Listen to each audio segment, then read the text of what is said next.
That's a long answer to a short question. It's the reason that we're here, is sharing this message. Yeah.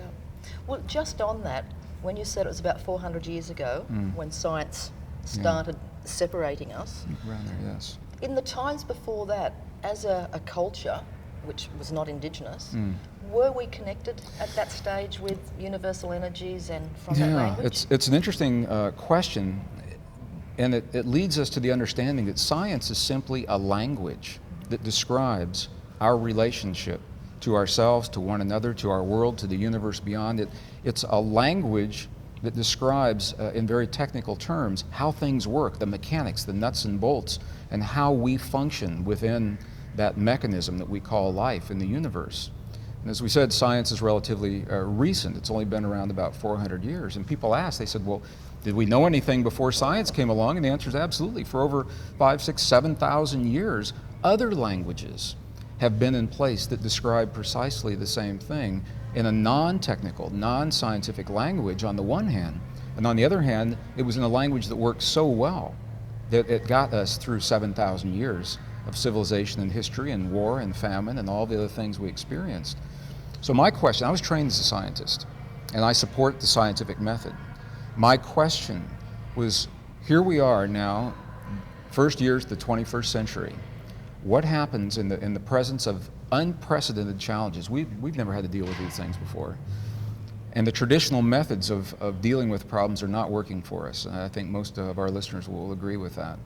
So what happens if we take the best of those languages? What if we take the best of the language of science today? Science is good. The best scientists will freely admit that our science is incomplete. There are a lot of things science simply cannot explain right now. But what if we take the best of the science that we do know and marry that with the languages that have always been here, the languages of spirituality, and those indigenous understandings that tell us we're part of this world and we're part of one another, we're part of a greater creation.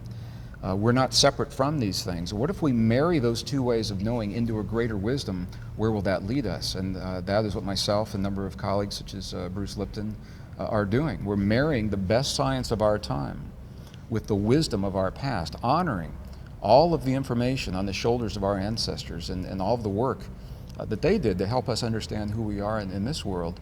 And a new science now is being birthed that is, the line between science and spirituality is getting very fuzzy, and especially in the language of quantum physics.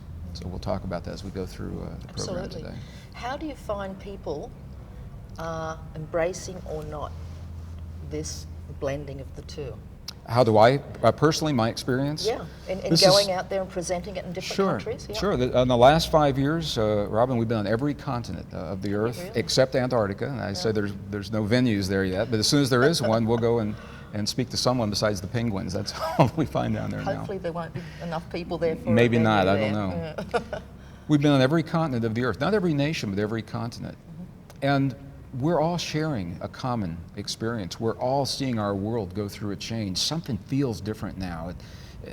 We sense that there's something big happening, and we don't quite know what it is. There's this underlying tension, like we're preparing or getting ready or waiting for something, and it's bigger than terrorism, bigger than 9/11, bigger than the kinds of problems that we're seeing. There's something else going on.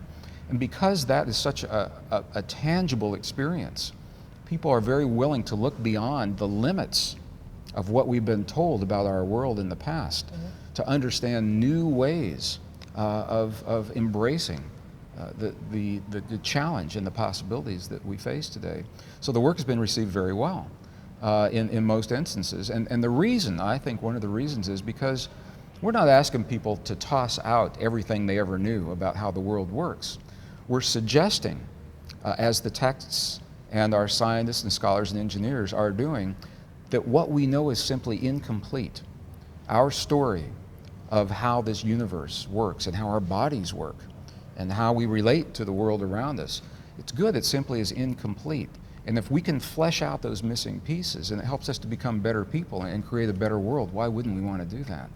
So I believe it's because, in a very non-threatening manner, our job isn't to convince or persuade anyone of anything.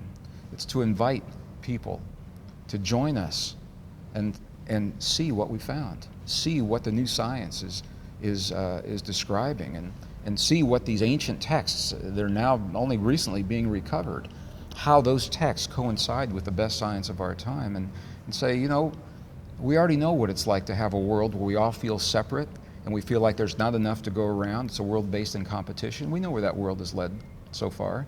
Let's try something different. What would happen if we embrace one another in a spirit of cooperation like all of the rest of the natural world does, humankind? This is the only species that believes that violent competition is the optimum way to get ahead. And it's based on a false interpretation of Darwin's work back in the mid-1800s. But all their species in nature, without fail, show that cooperation among the species will always produce the strongest of the species, the greatest number of offspring, the greatest ability to meet the challenges of whatever it is. If you're an animal and the weather changes, and you're all thinking the same way and you all make the same mistake, it's all over. But if you can address things differently, and that's what's happening right now, many different minds coming together, different ideas, that's our powers and our diversity, to embrace the possibilities of what this new way of looking at the world, very holistic way of looking at the world, says to us. And the bottom line, it says that you and I and our listeners, we have a latent power. It's dormant, it's sleeping within us.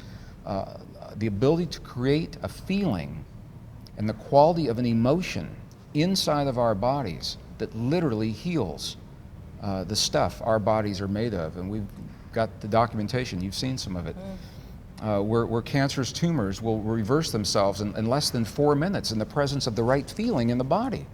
And it's like the great secret that everybody knows except us in the Western culture, because when we go into the ancient and the indigenous cultures and the monasteries of Tibet and the monasteries of Egypt and Bolivia and Peru and the indigenous peoples, and we share this information very excitedly, they just kind of say, yeah, sure, we've been telling you that, for hundreds of years. They know it, but they're not using a scientific language. Before we get to this, couple of questions I want to ask around I know that. there are. As many We of covered them. a lot of ground already. Absolutely. And we need to take a break, so we're back with you.